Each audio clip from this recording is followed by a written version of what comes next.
America और Iran के बीच 2 हफ्ते का सीजफायर हो गया है। राष्ट्रपति डोनाल्ड ट्रंप ने इसकी घोषणा की और बाद में ईरान ने भी इसका ऐलान किया। भारत ने सीजफायर का स्वागत किया है। देखिए रिपोर्ट। के बीच एक महत्वपूर्ण घटनाक्रम में अमेरिका ईरान के बीच सीज फायर हो गया है। 2 हफ्ते के लिए सीज फायर का ऐलान ट्रंप की ओर से किया गया। ईरान की ओर से भी बयान आया है। इस घटनाक्रम को काफ़ी महत्वपूर्ण माना जा रहा है। भारत की ओर से विदेश मंत्रालय की ओर से भी इस सीज फायर का वेलकम किया गया है। पश्चिमी एशिया में युद्ध के बीच एक महत्वपूर्ण घटनाक्रम में देर रात अमेरिका ईरान के बीच सीज फायर हो गया है। ट्रंप ने सोशल मीडिया पर लिखा कि ये 2 तरफा सीज फायर होगा। ट्रंप ने कहा कि अमेरिका और इजराइल ईरान पर बमबारी और हमले 2 हफ्तों के लिए रोक रही हैं, बशर्ते ईरान स्ट्रेट ऑफ हॉर्मुज को तुरंत और सुरक्षित रूप से खोल दे। ईरान के विदेश मंत्री अब्बास अरागची ने कहा है कि अगर ईरान पर हमले रुक जाते हैं तो तेहरान इस सीज फायर को मानने के लिए तैयार है और हॉर्मुज स्ट्रेट को खोलने पर सहमत है। ईरान ने अपना 10 सूत्री प्लान भी पेश किया है, जिसे ट्रंप ने कारगर बताया है। वहीं पश्चिम एशिया के इस ताज़ा घटनाक्रम पर भारत की ओर से बयान देते हुए विदेश मंत्रालय के प्रवक्ता ने कहा है कि हम युद्ध विराम का स्वागत करते हैं और आशा करते हैं कि इससे पश्चिम एशिया में स्थायी शांति स्थापित होगी। वहीं दिल्ली के राष्ट्रीय मीडिया केंद्र में प्रेस कॉन्फ्रेंस के दौरान विदेश मंत्रालय के प्रवक्ता रणधीर जायसवाल ने कहा कि हम सीज फायर का स्वागत करते हैं और उम्मीद करते हैं कि इससे वेस्ट एशिया में हमेशा के लिए शांति आएगी। We welcome the ceasefire reached and hope that it will lead to a lasting peace in West Asia.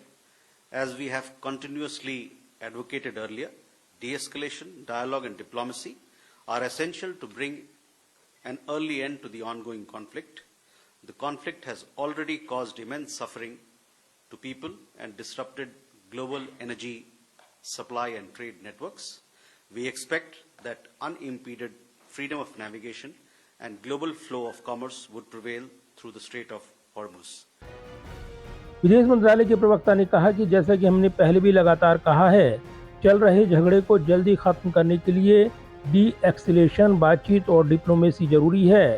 विदेश मंत्रालय के प्रवक्ता रणधीर जायसवाल ने आगे कहा कि इस झगड़े ने पहले ही लोगों को बहुत तकलीफ दी है और ग्लोबल एनर्जी सप्लाई और ट्रेड नेटवर्क में रुकावट डाली है।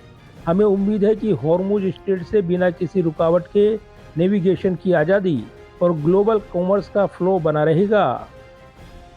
India has always been in favor of peace. We welcome all steps that lead to peace and stability. We hope that this development in West Asia will also encourage peace efforts in Ukraine. Bharat हमेशा से ही शांति के पक्ष में रहा है। हम शांति के हर पहल का स्वागत करते हैं।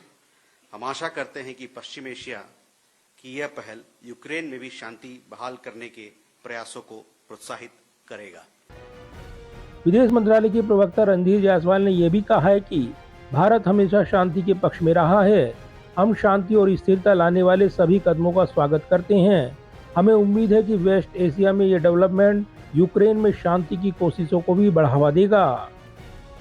जाहिर है, पश्चिमी एशिया में युद्ध के चलते जहां संकट लगातार बना हुआ था और भीषण युद्ध की आशंकाएं जताई जा रही थी, इस बीच सीज फायर के ऐलान ने यहां सभी को चौंका दिया है और इसमें पाकिस्तान की भूमिका भी निकलकर सामने आई है। अब 10 अप्रैल को बैठक होनी है और ऐसे में स्थायी शांति का रास्ता कितना आगे तक बढ़ेगा, इसको लेकर यहाँ पर आगे का घटनाक्रम देखना पड़ेगा। ऐसे वक्त जब पश्चिम एशिया संकट को लेकर तमाम देशों की निगाहें बनी हुई थी, इस बीच सीज फायर का ऐलान हुआ है और इसी के साथ इस संकट को लेकर एक नए मोड़ के तौर पर सीज फायर को देखा जा रहा है।